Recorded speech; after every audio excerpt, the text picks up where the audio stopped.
Dear friends of Medieval 2 War, we will start today a campaign in For King or Country. This was a mod that was released in 2008. It was the product of a single person.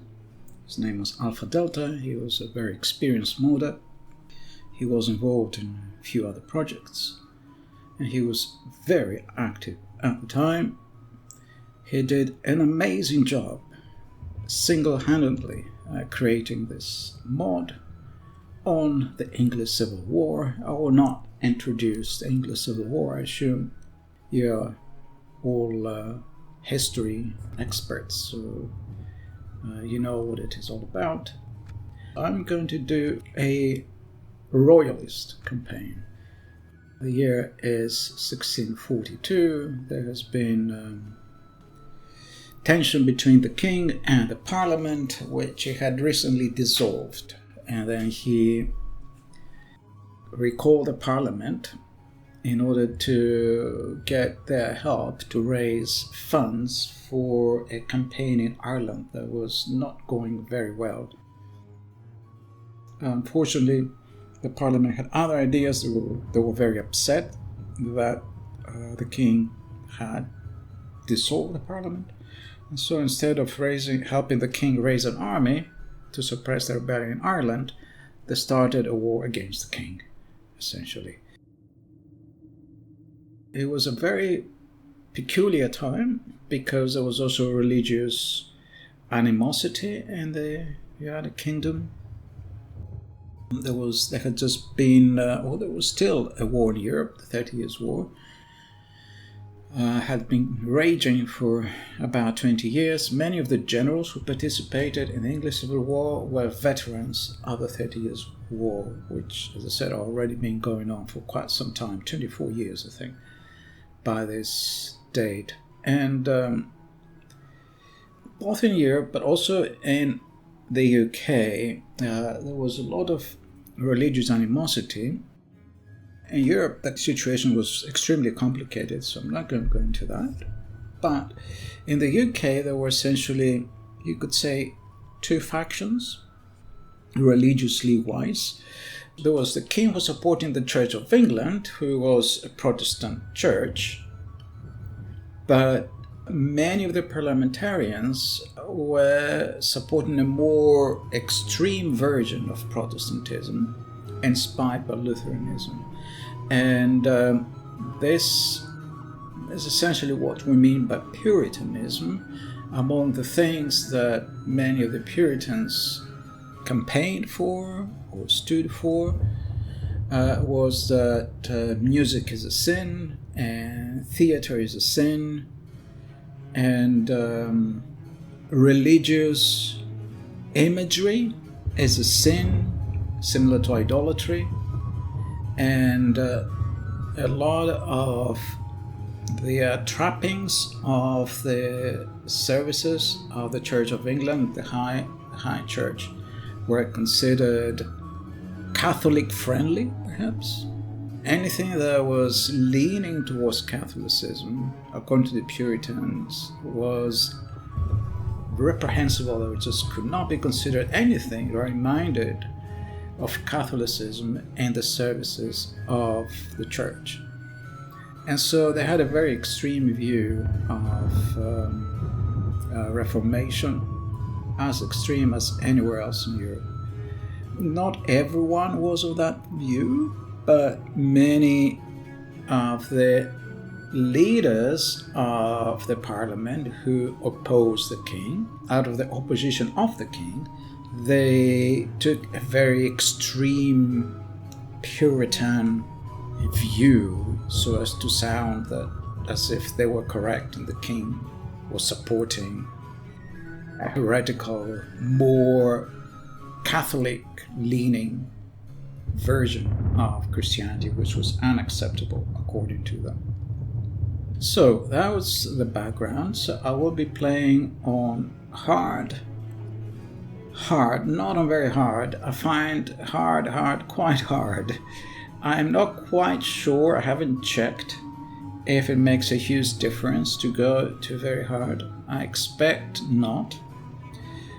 But I don't want to push it. Okay, I find it hard enough.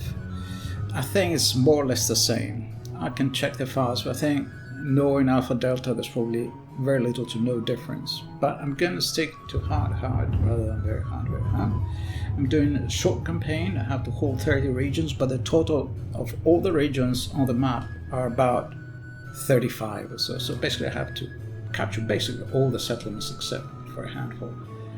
And I am playing on large unit scale. I don't have the huge scale in terms of the units.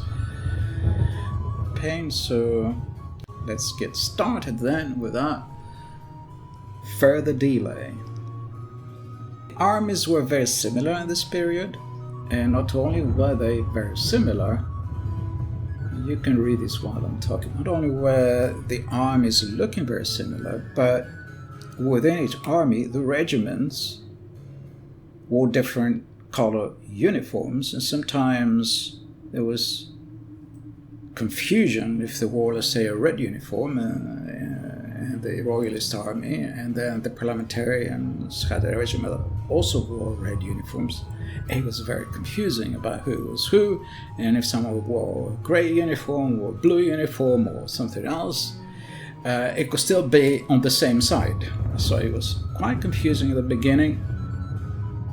There was more and more standardization on the parliamentarian side as the war progressed, but still quite a kind of disarray of uniforms, if you like, or of appearance.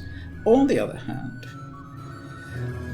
there were only really two types of infantry, pikemen and musketeers. There was basically nothing else. There were a few halberdiers as garrisons for some particular places, just a few halberdiers for sure, and some castles. At the entrance of the castle there were some halberdiers, but the majority of the infantry, the vast majority, well, the totality almost, were either musketeers or pikemen, and there was no real difference between them. The officers of the pikemen sometimes yielded a half-pike, which was very often a halberd, and some other times it was just a shorter pike. But usually a halberd, they were calling it a half-pike. The cavalry, there was a little bit more variety in the cavalry. The Royalist cavalry was more inspired by the reforms of Gustavus Adolphus. They didn't have much armor. They were fast pistoliers, fast carabiniers, and so on. The parliamentarian army had some heavy units that were more inspired, oddly enough, by the Catholic side in the 30 Years' War, who very often had heavy armor. So the imperialists or the imperials had very often had some regiments that were very heavily armored. Okay, so I'm going to cover now the faction, the Royalists, who they are, who have King Charles, we have Prince Rupert of the Rhine. He was the son, one of the sons, he had also 4 brothers, one of the sons of the, what was his name, Frederick the Fifth, I think, of the Palatinate, who was one of the electors in Germany during the 30 Years' War. He was perhaps the person who sparked the war and the most active leader in the beginning of the war. He suffered defeat after defeat after defeat. In the end, he lost his dominions. They were conquered by the Catholics, and his sons ended up fighting some of the time in Holland, and then 2 of them, Prince Rupert and Maurice of the Rhine, ended up in England, and they fought for King Charles. You may ask, why is that the case? Well, Frederick V of the Rhine Palatinate had married the sister of King Charles I. So Prince Rupert and one of his brothers, who also came along, Boris of the Rhine, they were nephews of the king, first nephews, so they were the sons of his sister. And his sister at some point also came to England. Now, in addition to those, we have Lord Ashley. He was a very competent commander, one of the best fighting for the king. He had experience in the English Civil War. There was the Earl of Newcastle, the English Civil War and the 30 Years' War. The Earl of Newcastle, the same. Ralph Hopton, the same. All these generals that were fighting for the king, I think all of them had experience from the English, from the 30 Years' War. The Earl of Forth and Lord Ashley, I think, had fought for the King of Sweden. And then, in addition, you see down here, I have released a mod. I released it about a few weeks ago, in the fall of 2025. There used to be here the possibility of having governors, but they didn't have portraits, only had a shield as a portrait. And all of them had the same shield, so it was a little bit confusing.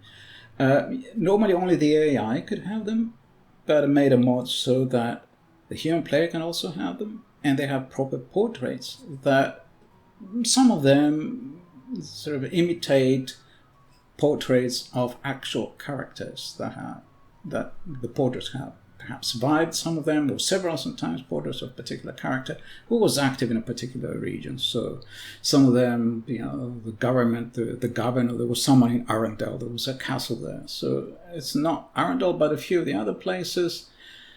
I found characters that had fought in that area, around Leeds, for example, around what's the other place? York, near Leeds, and some of the other places around there. I found some characters that we had portraits of, and they made these portraits resembling the known portraits of those characters. These portraits were made by the AI, and if you click on them, behind them they have a background. The background is a print of the city which they are governors of. Hail my king! Hail my king! And they have infantry units. They don't have cavalry units, and so as a bodyguard, and so they're not very maneuverable, so they tend to stay in the settlement where they are the governors of, because the distances between settlements usually are too great for an infantry unit to cover in one game turn. so they tend to stay in the settlement where they spawned, unless you really want to move them. And as I said, normally the AI would get this. Now I changed this so the human player can also get them. It's up to you. You can, I have released the submod. I put the link in the description below the video. You can choose to have them yourself or not. If you want to have them yourself, the first thing you have to do is disband a whole lot of units, because each one of these characters costs a lot of money as upkeep. So you have to disband lots and lots and lots and lots of units right off the bat. So any units which don't have anything special, you have to disband them. Unfortunately, that's how it is, because you will not have otherwise the money to continue. So here, there's a settlement here I want to catch. I'm not going to disband that unit. Okay. Who can we disband here? I basically have to disband everybody. I even have to disband these guys, I'm afraid. Because otherwise I'll go straight into the red. And here, this is how it goes. It's very unfortunate. So I have to disband the entire regiment, because I can only recruit this regiment from this area, and so there's no point. But I can use a general. I can recruit some other unit with a general somewhere else. The general has a the general has a cavalry unit, so he can move faster than the governors. Okay, so I have to disband all these units. What I cannot remember is some of these people are musketeers and some of them are pikemen. What is he has musketeers as his unit, so I need at least one pike unit here, but I don't need another musketeer unit. Conversely, I have a feeling this one is a pikeman. It has a pike unit, so oh dear, I may have to recruit. I shouldn't have disbanded that unit. Never mind. May have to recruit a musketeer. Where is he? He's disappeared. Yeah, he's a pikeman. So here I need to recruit a musketeer unit. Hail my king! Another interesting feature of this is that some of the settlements get these trained band units. They are not as good, but they're slightly cheaper. Now, once you can build some barracks, you can start getting slightly better units. Don't imagine a huge difference. Okay, just a little bit better units, a little bit more expensive. Sometimes it's not really worth it, in my view. Hail my king! Yeah, to get those settlements, to get those barracks, to train better units. Hail my king!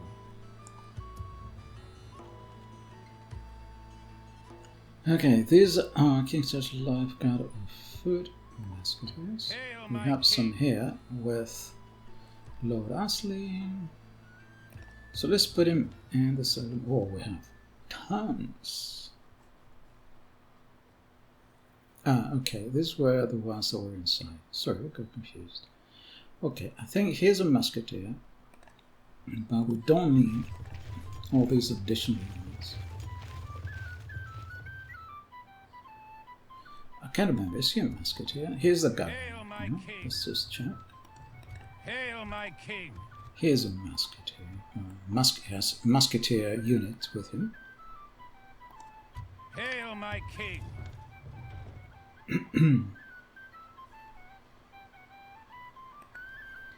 At this point, I can get these units later. They're going to be extremely expensive if I'm not careful.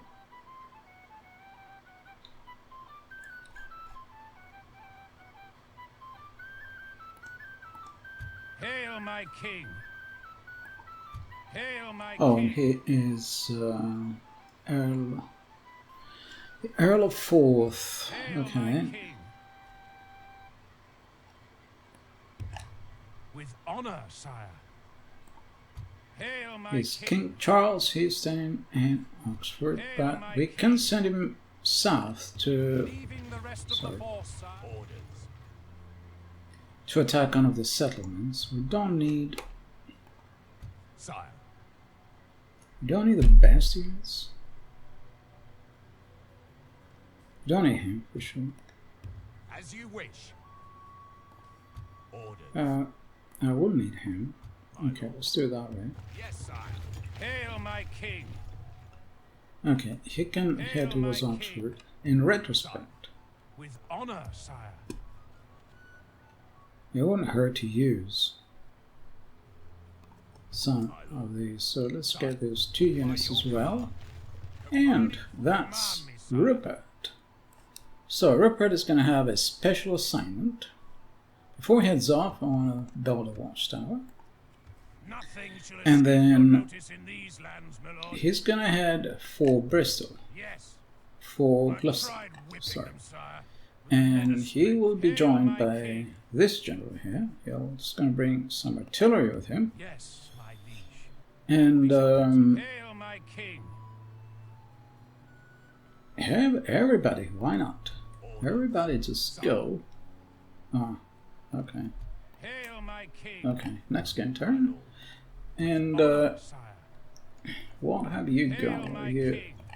musketeers? You're musketeers, okay. You go back in. Hail my king.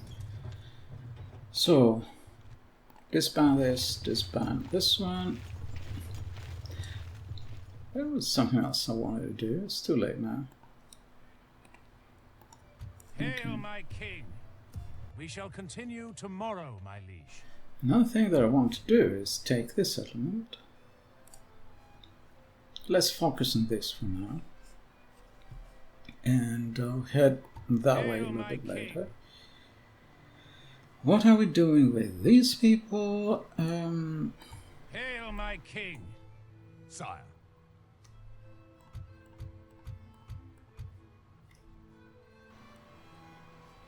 Okay, how am I going to do this? 1, 2, 3, 4, 5, 6, 7, 8. Sire.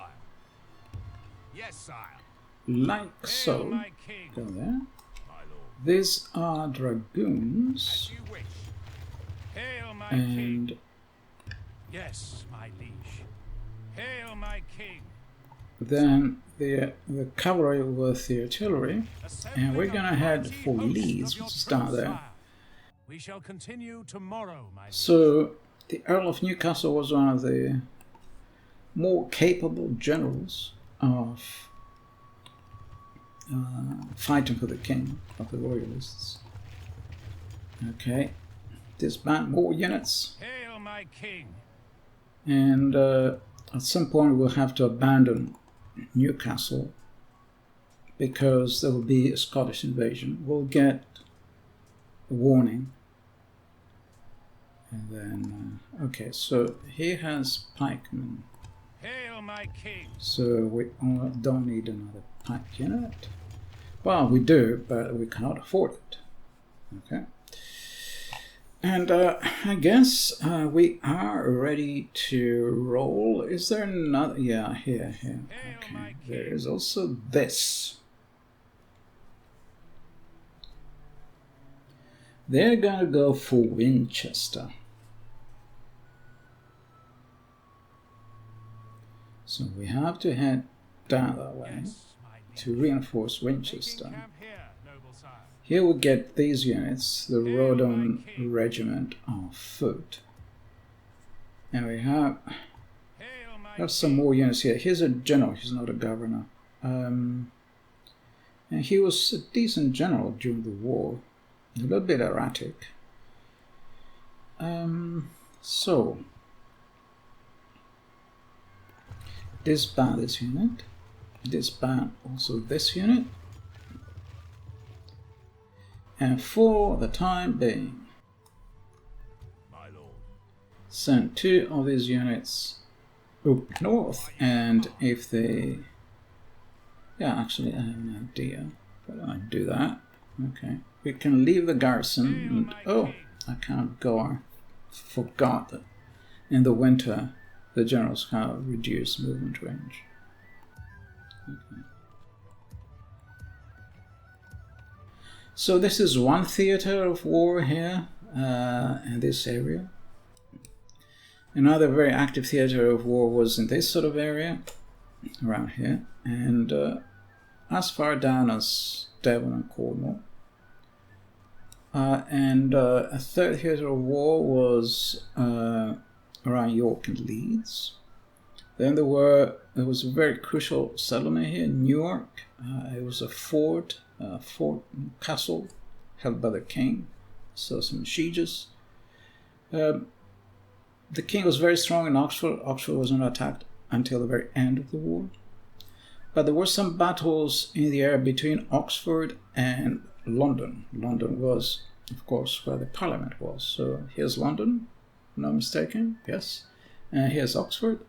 And in between these two places there was a lot of coming and going of armies, and a lot of maneuvering, and a lot of fighting. The parliamentarians, though, although they seem to be cut off from some of these regions, they were like disjointed. They kept sending armies down this way, so there was a lot of fighting in this area from armies that had come from London. Okay, are we going to see any battles? Not really sure. Let's have a look at the settlements. I don't think this game turn, but we will see. Let's have a look at the settlements. So we have Oxford. What can we build where? And what do we want to build? That is a question. What do we want to build? What are the places where we might need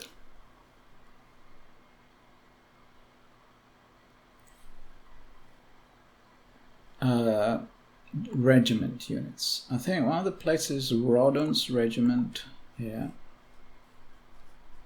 I may need barracks to get Rodon regiment units. Here we only have trained bands. I think we need to have Rodon regiments somewhere. At the moment, we don't have it recruitable from any. Oh, we can get them here. In which case, I'm tempted, if we don't have cavalry, first to get cavalry barracks. Officer of Dragoons, Office of Horse, 4,200. Whoa. Okay.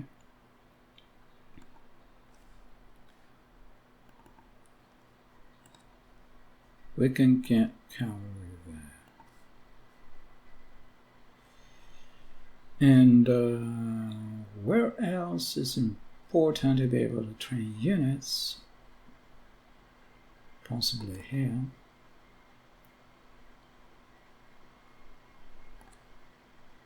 We already can get a regiment. How about here? Not too important option. Can't get a regiment units. We can.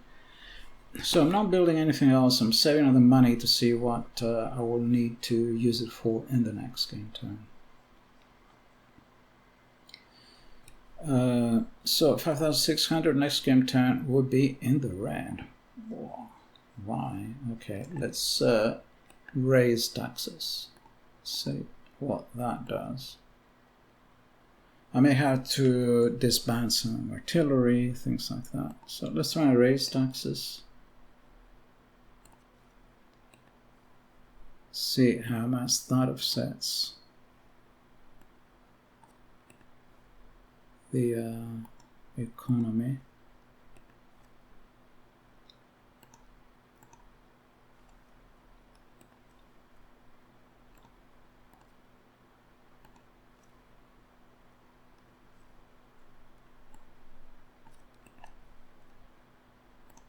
And I have made a few more changes in the game. I will explain them in due course. Okay, we need that.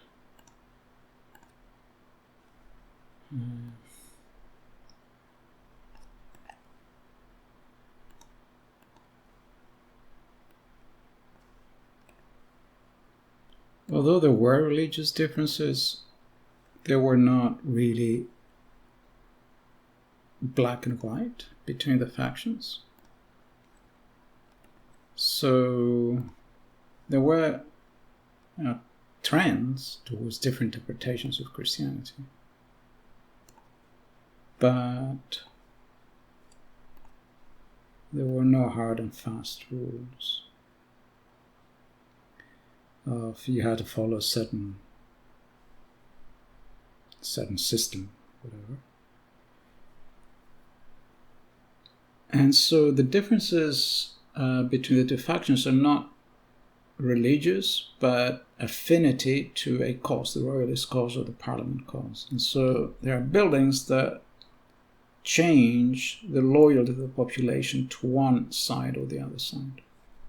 And if you build those buildings, then the population is influenced to take the side of your faction. Yeah. Okay. I have to disband this. Where's the... okay, can disband another unit. We'll see about that later. How are we doing with the economy now? Oh, goodness. It's still not enough to offset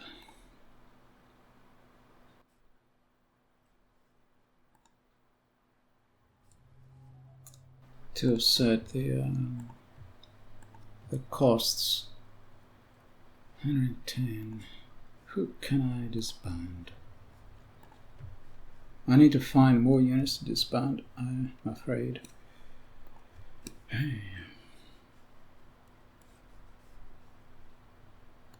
Hail, my king!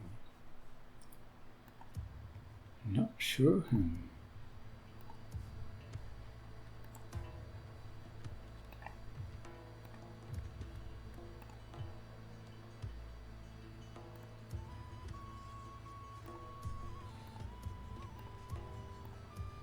We have very meager garrisons. Kind of the bare minimum. There's no more I can disband. Chester? Be a shame. I already disbanded a ton of units there.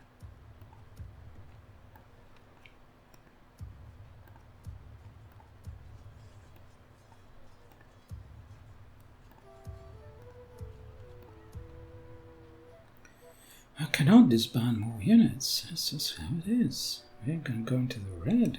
I don't understand. How's the economy so bad? Hail, my king! How am I gonna do this? Not sure. I'll just have to take some settlements and advance and capture settlements and build a few things that will help with the economy and take it like men until then. Okay, one thing I could do is, I'm afraid you have to go. I'll help you move quicker. My king.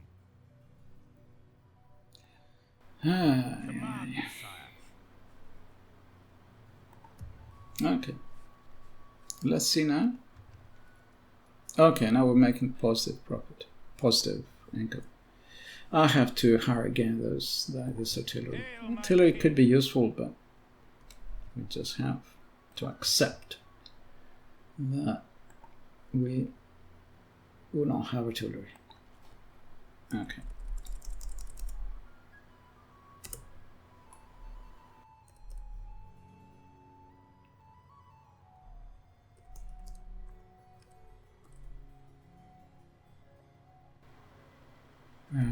Nope, not this way. So January of 1642 is over, and why don't we combine forces? That's plan.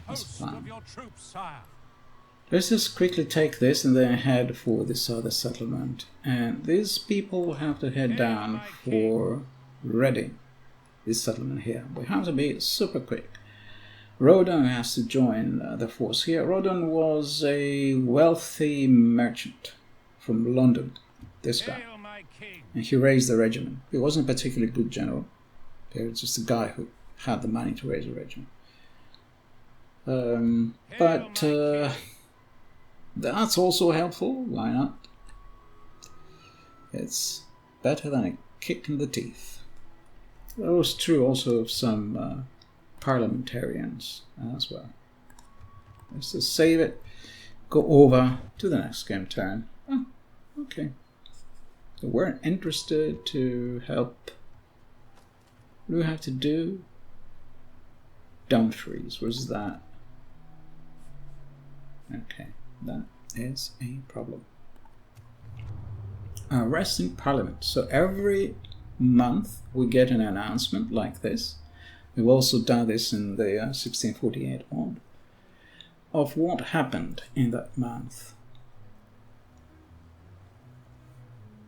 So in response to the Irish uprising, Sir Arthur Hazelrig, who was one of the chief opponents of the king and also had raised a very heavy regiment of cavalry on his own expense, very heavily armored. He paid for all the armor. He imported it from Germany.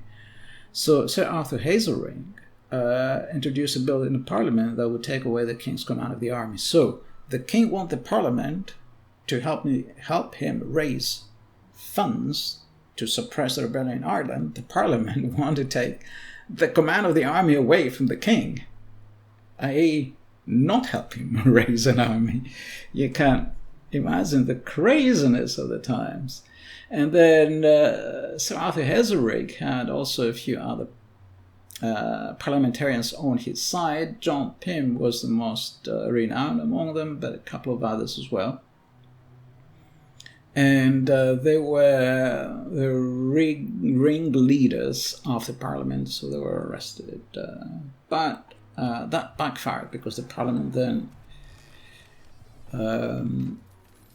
supported them against the king, and so that created animosity against the king. So that backfired for the king. So we're the largest faction. We start as the largest faction. So what are we going to do about that? We're going to need a ship to get there. And ships are not cheap in this game, but what can you do? We have no option. We have to have a ship. And at least we're not in the red. That's huge. Okay, let's get down for Leeds with the Earl of Newcastle, and let's get this army down towards Gloucester.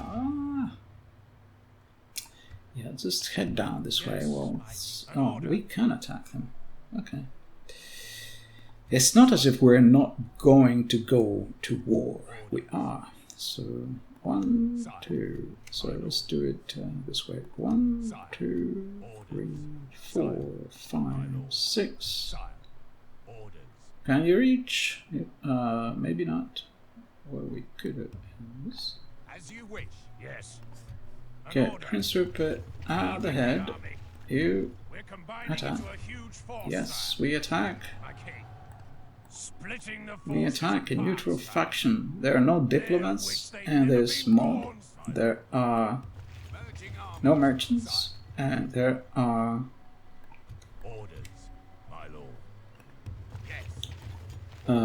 no assassins. You will get spies. That's the only agent you can get. And in fact, do we have an agent? We have a spy? I thought we had a spy. Maybe not. Okay, we don't. Fine. I think we can get a spy from here. Yeah. Never mind. And you, no, not you. We need some proper infantry, so we have some. Can get some more.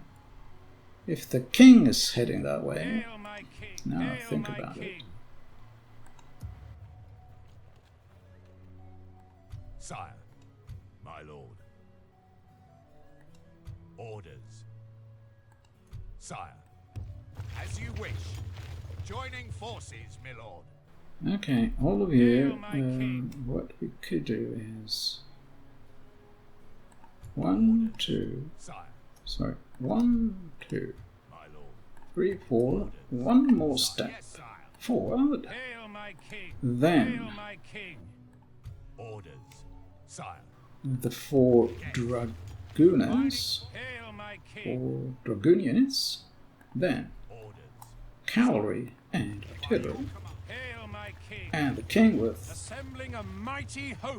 Maurice of the Rhine. The rest of you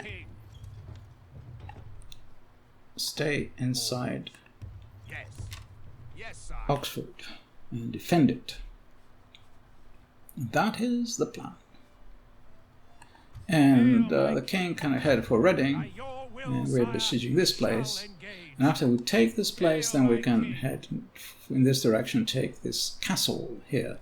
There is another change that I've made. Unfortunately, this mod has existed for 16 or 17 years. It still has a bug, and it crashes during sieges of settlements or cities with stone walls, fortresses or citadels. If you try to besiege any of those things, then the game crashes. When the battle starts, when you start the battle, the game crashes. And so I have remove the possibility of having such settlements. You can still build buildings, and you can build the buildings, but you cannot upgrade settlements to have stone, like cities or fortresses or citadels. The war only lasted for a few years, so I expect no city grew massively during that period.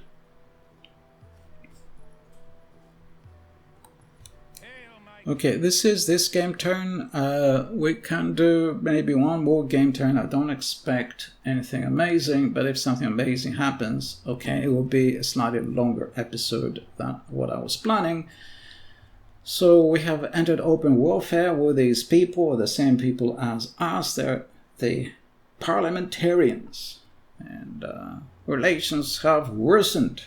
Oh dear, that's unexpected. Okay.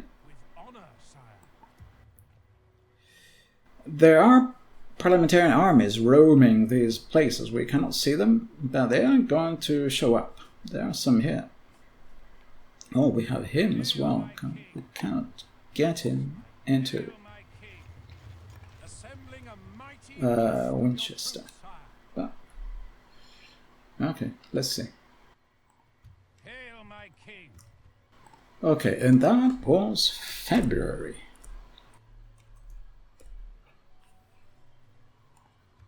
Okay, let's try. Okay, finally.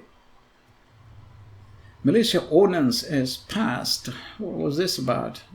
I knew all this stuff so well, I've forgotten everything.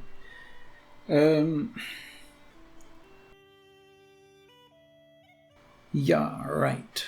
Rather than the king being the leader of the army, the commander-in-chief, the parliament passed this militia ordinance, according to which a professional military person will be appointed as head of the army. And if I'm not mistaken, they chose, at this point, a little bit later, they chose the Earl of Sussex, who was a captain of the 30 Years' War, who had served in the bodyguard of Elizabeth, the sister of King Charles.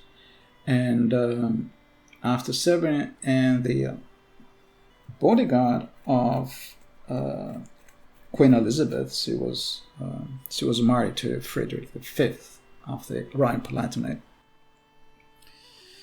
When the Rhine-Palatinate was defeated, then he went off to Holland and, like many of the other generals who had served previously the Protestant cause, joined the armies of the Prince of Nassau, William of Nassau, the Dutch ruler. So we have a ship. Now we can go over to that settlement that we have a mission to capture. It's only a village. Now the parliament is the richest faction, and some of the governors have gotten some royalty, so some loyalty buffs. So now we have a ship here. Hail, my king. And we can go and capture that settlement. Hail, my king. Taking the troops ashore, sire. Next game turn. It's somewhere here. We shall continue tomorrow. Fleet ready, sire. Fine. Oh, we're in the red. How did that happen? Goodness. We're in the red. Oh dear. Okay. Hail, my king. We have to attack this place ASAP, as soon as possible. We cannot waste time. We can't forget about the artillery. You take care of the artillery. We're going ahead. Okay. Now we have an amazing garrison here, and we can send, we can even disband these units now. Save money any way you can. That's the idea. And oh, they are following us. We have to turn around. So here we'll send all the units we can. There's room for 8 more. If you won't need cavalry. 1, 2, 3, 4, 5, 6, 7, 8.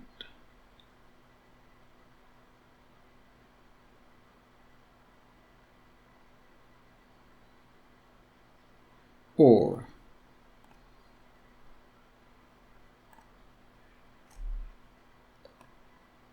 reinforce Prince Rupert. The rest of you better come up this way.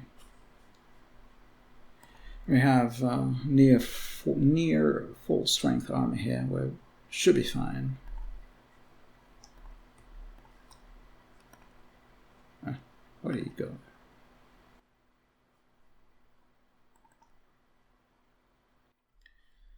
Edward the Massey is defending Gloucester. And we have to recruit, what was it, a musketeer unit there. For the time being, we have no money. Okay. We are besieging 2 settlements and another army heading down this way. Oh dear. This is not going to be easy. Goodness me. They have a huge garrison.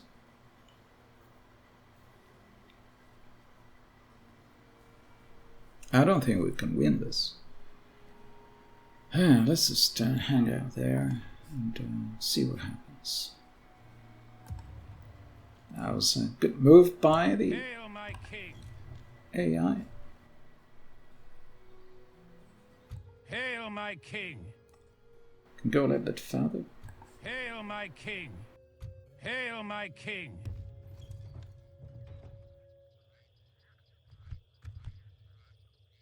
And that was the March of the year 1642.